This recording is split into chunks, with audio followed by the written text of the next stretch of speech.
नमस्कार। आज हम एक ऐसी दुनिया में उतरने वाले हैं जो दोस्ती, वफादारी और सत्ता के एक बहुत ही खूनी खेल के आसपास घूमती है।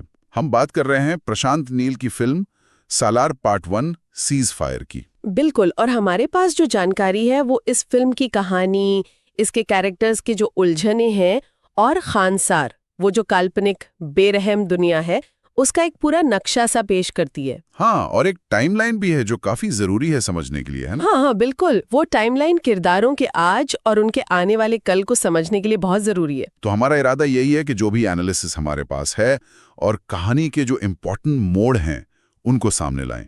मतलब सिर्फ कहानी बताना नहीं। सही कहा, बल्कि ये समझना कि खानसार में लॉयल्टी का मतलब क्या है, सत्ता का जो स्ट्रगल है वो किरदारों को कैसे बदलता है। और हाँ, सबसे जरूरी कि पार्ट 1 अपने पीछे पार्ट 2 के लिए क्या सवाल छोड़ गया है, क्या उलझे हुए धागे हैं। तो चलिए खानसार की इस अंधेरी कॉम्प्लेक्स दुनिया में चलते हैं। ठीक है, तो शुरुआत करते हैं खानसार से ही। ये जो जगह है, सोर्सेज बताते हैं कि ये सिर्फ एक लोकेशन नहीं है, बल्कि एक बहुत ही क्रूर इकोसिस्टम है। इकोसिस्टम मतलब जहाँ कोई नियम कानून नहीं है। ये कई कबीलों में बटा हुआ है और इन कबीलों के बीच बस पावर के लिए लगातार खून खराबा चलता रहता है। अच्छा, तो मतलब ताकत ही सब कुछ है वहां पे? बिल्कुल, ताकत ही सच है और हिंसा ही उनकी बातचीत का तरीका। ये तो काफी इंटेंस बैकग्राउंड है।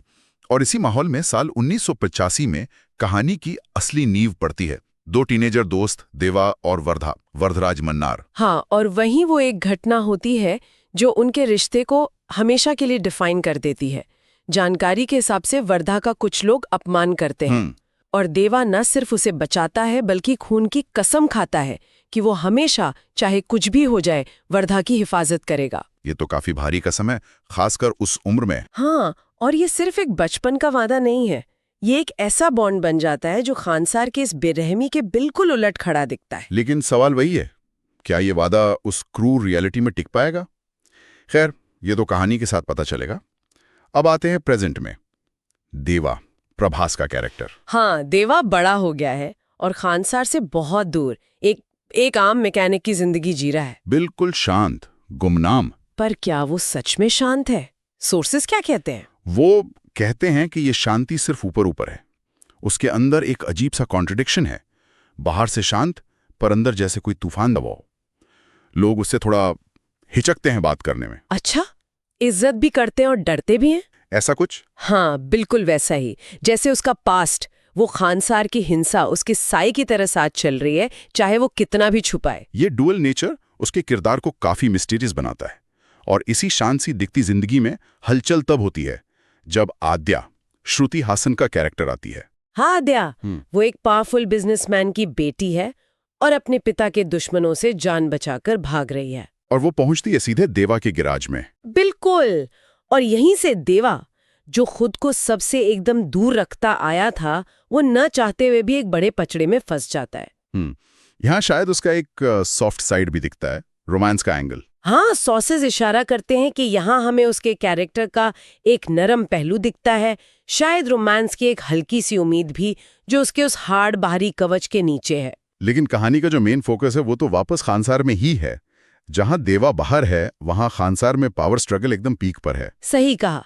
वर्धा पृथ्वीराज सुकुमारन, जो अब खानसार के सिंहासन का वारिस है, वो अपनों के ही धोखे का शिकार हो रहा है। अपने ही लोग मतलब? हाँ, खानसार के जो अंदरूनी गुट हैं, जो उसके पिता के वफादार होने का नाटक करते हैं, वो असल में गद्दी हड़पने की फिराक में है। और वर्धा के पिता राजा मन्नार, जगपति बाबू का क्या रोल है इसमें? वो तो राजा हैं। हाँ, वो अब भी राजा हैं, लेकिन सोर्सेज उन्हें एक बूढ़ा होते पर बहुत ही चालाक, शातिर शासक के तरह दिखाते हैं। हाँ। और सबसे अजीब बात यह है कि वो अपने बेटे वर्धा पर भी पूरी तरह भरोसा नहीं करते। अरे बाप रे, मतलब बेटा भी सेफ नहीं है? बिल्कुल।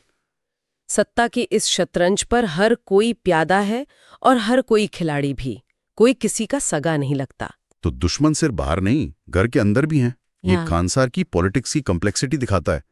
जैसा आपने कहा था, यहाँ सत्ता का खेल पर्सनल रिश्तों से कहीं ज्यादा बड़ा और बेरहम है। और सिर्फ अंदरूनी दुश्मन नहीं, बाहरी ताकतें भी हैं। दूसरे देशों के हथियार डीलर, माफिया, वो सब भी सिचुएशन का फायदा उठाने को तैयार बैठे हैं। तो वर्धा तो चारों तरफ से घिर गया। हाँ बिल्कुल। अपने सरदार धोखा दे रहे हैं, पिता का पूरा सपोर्ट नहीं, बाहर के दुश्मन ताक में। इसी डेस्परेशन में उसे वो बचपन का वादा याद आता है। देवा का वादा? हाँ, उसे लगता है कि इस मुसीबत से उसे सिर्फ देवा ही निकाल सकता है, और वो देवा को वापस खानसार बुलाता है। ये कहानी का एक बड़ा टर्निंग पॉइंट है। देवा, जिसने सालों पहले उस खून खराबे की दुनिया को छोड़ा था, उसे अपने दोस्त के लिए वापस उसी कीचड़ में उतरना पड़ता है। और उसकी वापसी भी एकदम खानसार के स्टाइल में होती है, धमाकेदार। सोर्सेस बताते हैं कि सालों बाद जब वो खानसार की जमीन पर पैर रखता है तो वो पुराना शांत मैकेनिक गायब हो जाता है। मतलब युद्ध के मैदान में उसकी जो क्रूरता है, जो लड़ने की स्किल है, वो देखने लायक होती है। वो अकेले ही दुश्मन कबीलों की पूरी फौज को रौंद देता है, सिर्फ अपने दोस्त वर्दा को बचाने के लिए। यहाँ से हमें शायद खानसार की अंदरूनी पॉलिटिक्स और कबीलों के बारे में ज्यादा पता चलता है। हाँ बिल्कुल, शौर्यांग, घनियार, शमन नगर, ऐसे कई पावरफुल कबीले हैं जिनके अपने अपने सरदार हैं। जानकारी यही है कि वर्दा इन सबको अपने पिता के अंडर एकजुट रखना चाहता है, लेकिन ये सरदार ये बस अपनी ताकत बढ़ाने और वर्दा को कमजोर करने का मौका ढूंढते रहते हैं। और इन सब साजिशों के बीच देवा वर्धा के लिए एक शील्ड बन जाता है, सबसे मजबूत शील्ड। वो हर लड़ाई में वर्धा के आगे खड़ा होता है, हर हमले को रोकता है। और कहानी में फ्लैशबैक भी आते हैं जो दिखाते हैं कि बचपन में उनका रिश्ता कितना गहरा था। कैसे देवा ने हमेशा वर्धा के लिए सैक्रिफाइस किया। हाँ, जबकि वर्धा राजकुमार था और देवा बाहर की दुनिया के लिए सिर्फ एक वफादार सोल्जर। ये बात इंटरेस्टिंग है कि वर्धा, जो अपने पिता पर भी भरोसा नहीं करता, वो आंख बंद करके सिर्फ देवा पर यकीन करता है। और देवा हर बार, हर मुश्किल सिचुएशन में अपनी जान पर खेलकर वर्धा को बचाकर अपनी लॉयल्टी साबित करता है। लेकिन सवाल यह है कि क्या ये वफादारी खानसार की सत्ता की भूख को शांत कर पाएगी? मुश्किल लगता है। बिल्कुल, होता भी यही है। जो विरोधी कबीले हैं वो एकजुट होकर वर्धा को खत्म करने के लिए एक बहुत बड़ा फाइनल जैसा हमला करते हैं। और यहीं पर हमें प्रशांत नील का वो सिग्नेचर स्टाइल देखने को मिलता होगा। हैवी एक्शन, हाँ जबरदस्त, बड़े स्केल पे शूट किए गए, बहुत ही ब्रूटल और रियल लगने वाले एक्शन सीक्वेंस, कुल्हाड़ियाँ, तलवारें, भारी बंदूकें। वो लड़ाइयाँ खानसार की बेरहमी को एकदम साफ दिखाती हैं। और इन लड़ाइयों के सेंटर में फिर से देवा। हाँ, वो एक तरह से वन मैन आर्मी बन जाता है, दुश्मनों को काटता चला जाता है। सोर्सेस कहते हैं कि ये सीन सिर्फ एक्शन के लिए नहीं है, ये देवा की एक्स्ट्राऑर्डिनरी ताकत, उसके लड़ने की स्किल और शायद उसके अंदर दबी हुई वो हिंसा दिखाते हैं जो खानसार ने ही उसे दी है। लेकिन जैसा आपने पहले भी कहा था, असली खतरा सिर्फ बाहर से नहीं है। सही, खानसार के अंदर के लोग जो वर्धा के साथ खड़े होने का नाटक कर रहे हैं, वो असल में पीछे से छुरा मारने की पूरी तैयारी में है। ये जो धोखे का जाल है वो इतना गहरा है कि समझ ही नहीं आता कौन दोस्त है कौन दुश्मन। यहाँ तक कि राजा मन्नार का किरदार भी शक के दायरे में रहता है ना। बिल्कुल। क्या वो सच में चाहते हैं कि उनका बेटा कामयाब हो, या उन्हें अपनी ही गद्दी जाने का डर है? जानकारी इस पर सीधा जवाब नहीं देती, लेकिन उनके एक्शन, उनके फैसले वो शक को और गहरा करते हैं। वफादारी, एम्बिशन, सत्ता का लालच, धोखा, इन सब के बीच टेंशन बढ़ता ही जाता है। हालात बहुत ज्यादा बिगड़ जाते होंगे फिर। हाँ, इतने के लगता है पूरा खानसारी तबाह हो जाएगा। इतना खून बहता है, हर तरफ लाशें ही लाशें। इसी टोटल डिस्ट्रक्शन को रोकने के लिए एक टेम्पररी युद्ध विराम यानी सीज फायर अनाउंस किया जाता है। सीज फायर पार्ट 1 का टाइटल। हाँ वही, सभी कबीलों के सरदार इस पर राजी हो जाते हैं, कम से कम कुछ वक्त के लिए। ये सीज फायर कहानी में एक तरह का पॉज लाता है। लड़ाई रुक जाती है लेकिन वो टेंशन कम नहीं होता होगा। बिल्कुल नहीं, हवा में अब भी जैसे बारूद की गंध है। सबको पता है कि ये सिर्फ सांस लेने की मोहलत है, असली लड़ाई तो अभी बाकी है। पर इसी शांति के पल में कहानी का सबसे बड़ा ट्विस्ट आता है। सबसे बड़ा क्या है वो? यहीं पर वो राज खुलता है जो देवा के अतीत से जुड़ा है। पता चलता है कि देवा सिर्फ वर्धा का लॉयल दोस्त और एक जबरदस्त योद्धा ही नहीं है, तो फिर उसकी माँ का कनेक्शन खानसार के शाही खानदान की एक भूली हुई ब्रांच से था। और इस कनेक्शन की वजह से देवा का भी खानसार के सिंहासन पर एक बहुत मजबूत, हालांकि अब तक छिपा हुआ दावा बनता है। क्या बात कर रहे हैं? देवा सिंहासन का दावेदार? हाँ, ये खुलासा जैसे पूरी कहानी की बुनियाद हिला देता है। वो देवा जो अब तक सिर्फ एक प्रोटेक्टर, एक दोस्त के रोल में था, असल में खुद एक प्रिंस है, सिंहासन का दावेदार। ये तो सब कुछ बदल देता है, दर्शकों के लिए भी और खासकर देवा और वर्धा के रिश्ते के लिए। बिल्कुल, यही इस पहले पार्ट का असली क्लाइमैक्स है। ये सिर्फ एक राज का खुलना नहीं है, ये पार्ट 2 के लिए एक बहुत ही विस्फोटक झगड़े की जमीन तैयार करता है। अब सवाल दोस्ती बनाम हक का है, वफादारी बनाम खानदान का। वो बचपन की खून की कसम, क्या वो इस दावे के सामने टिक पाएगी? क्या दो जिगरी दोस्त अब एक दूसरे के दुश्मन बन जाएंगे? यही सबसे बड़ा सवाल है, और फिल्म का जो आखिरी सीन है वो भी इसी टेंशन को बहुत अच्छे से दिखाता है। वर्धा अपने दोस्त देवा को गले लगाता है, थैंक यू बोलता है जान बचाने के लिए, उसे अपना सबसे बड़ा सपोर्ट मानता है। लेकिन कैमरा जब देवा की आंखों पर फोकस करता है तो उनमें थैंकफुलनेस नहीं दिखती, बल्कि एक दबा हुआ गुस्सा, शायद सालों का दर्द और अपनी डेस्टिनी, अपनी किस्मत का एहसास छलकता है। अच्छा, मतलब देवा के दिमाग में कुछ और चल रहा है। हाँ, सोर्सेज इसी तरह इंटरप्रेट करते हैं कि देवा शायद अब सिर्फ वर्धा के दोस्त की तरह नहीं सोच रहा।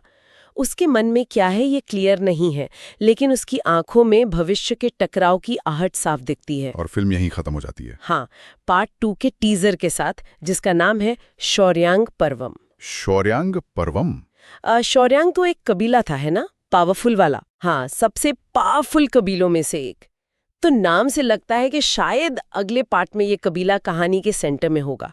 और पर्वम का मतलब होता है अध्याय, शायद एक बड़े युद्ध या संघर्ष का इशारा।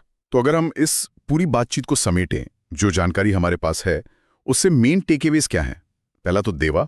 हाँ, देवा वो सिर्फ एक वफादार प्रोटेक्टर नहीं, बल्कि सिंहासन का एक छिपा हुआ दावेदार है, जिसके अंदर इमोशंस का एक पूरा समंदर है।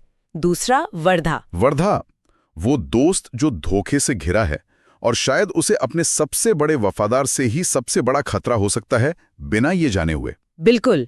तीसरा, खानसार वो सिर्फ एक जगह नहीं, बल्कि हिंसा, कॉम्प्लेक्स पॉलिटिक्स और बेरहम पावर स्ट्रगल का सिंबल है, जहां लॉयल्टी बहुत रेयर और खतरनाक चीज है। और चौथा, पार्ट 1 ने दोस्ती और वफादारी की एक मजबूत कहानी बनाई, लेकिन अंत में उसे सिंहासन के दावे और गहरे धोखे के, क्या कहते हैं, बारूद पर लाके खड़ा कर दिया है। पार्ट 2 के लिए एक बड़े युद्ध की स्टेज तैयार कर दी है। एकदम सही। पार्ट 1 ने सवाल उठाए हैं, कैरेक्टर्स को एस्टैब्लिश किया है, दुनिया हमारे सामने रखी है। अब इंतजार पार्ट 2 का है, जहाँ इन सवालों के जवाब मिलेंगे और ये कॉन्फ्लिक्ट अपने पीक पर पहुंचेगा। तो सालार पार्ट 1 हमें दोस्ती की एक पावरफुल कहानी और खानसार की उस क्रूर दुनिया से मिलवाती है, लेकिन जाते जाते एक बहुत बड़ा और मुश्किल सवाल छोड़ जाती है। देवा की असली पहचान का खुलासा और सिंहासन पर उसका हक, उसके और वर्धा के उस अटूट से दिखने वाले रिश्ते को किस मोड़ पर ले जाएगा। और यही सवाल शायद सोचने वाला है, क्या बचपन में खून से लिखी गई वफादारी की वो कसम आने वाले सत्ता के उस भयानक संघर्ष, सिंहासन के लालच और सालों से छिपे सच के वजन को सह पाएगी? देवा की अपनी लॉयल्टी और उसकी अपनी डेस्टिनी, इनके बीच का जो टकराव है वो उसे किस रास्ते पर ले जाएगा? पार्ट 1 ने स्टेज सेट कर दिया है, अब देखना है पार्ट 2 में ड्रामा क्या मोड़ लेता है।